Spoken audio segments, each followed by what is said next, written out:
All right, thank you everyone. And can we all give a round of applause again to the ICS department who got us all here today? Yep, a lot of work. So I've always imagined myself giving speeches. I'm a big TED Talks person.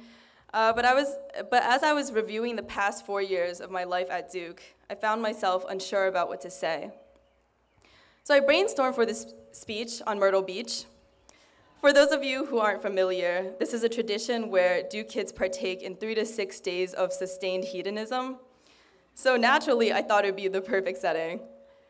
Also naturally for a Duke student, I procrastinated until the last minute. It was a wonderful time reflecting on memories with my closest friends as we were making them. And after 3 amazing days on my way back here to Durham, I got into a car accident. I was at a four-way intersection, and a blue Jeep T-boned my Honda Accord, right 2 feet behind where me and my friend was sitting. This accident made me think about my mortality. I mean, it's kind of terrifying how easy it is for us to die. Recently, I've been thinking a lot about my future, and that's an assumption that we make because it could all go away in an instant. It's terrifying because there's so much that goes into making a life, even as ephemeral as it is. There are and there have been so many people involved in my development. People who have given me counsel, empathy, laughter. I've been very lucky to have these people who support me, who help me through my times of hardship, and who show me firsthand the qualities that I wish to see in myself. I want to take this remaining time to acknowledge them publicly, and I thank you for your time to listen. First of all, thank you to my academic advisors, Professor Catherine Mathers here, and Dr. Sarah Russell, for making me unafraid to seize opportunities to maximize on my education.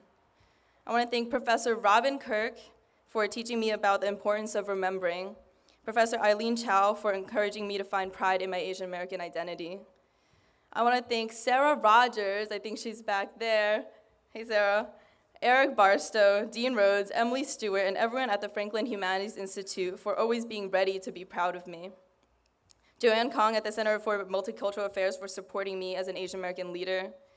The Taekwondo Club, we have our presidents right in the back, Roy and Shael, for giving me a place to challenge and appreciate my body, which is quite life-changing for a woman.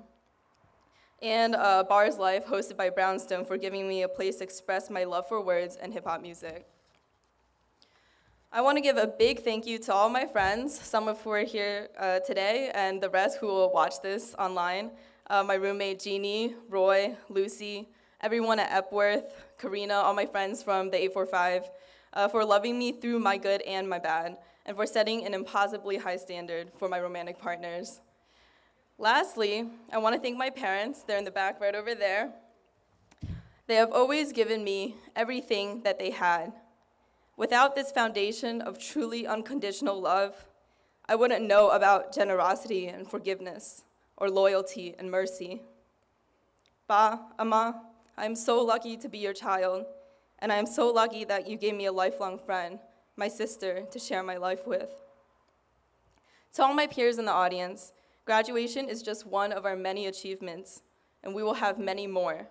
As we celebrate ourselves today, please also take the time to think about everyone who helped you get here. Even though we may value our independence, the fact that we are born needing to be fed and will age with that same kind of dependency tells us that we're supposed to receive a lot of help.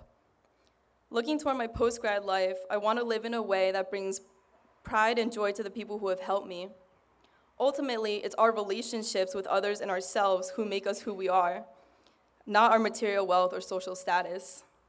Society teaches us to leverage our relationships as a means to achieving our goals, networking. But I also want to take this moment to think about relationships as the ends themselves and everything else as the means to develop them. It's also Mother's Day today, so I'll end with a little anecdote about my mom. Many years ago, my mom baked a cake that cost her her tooth.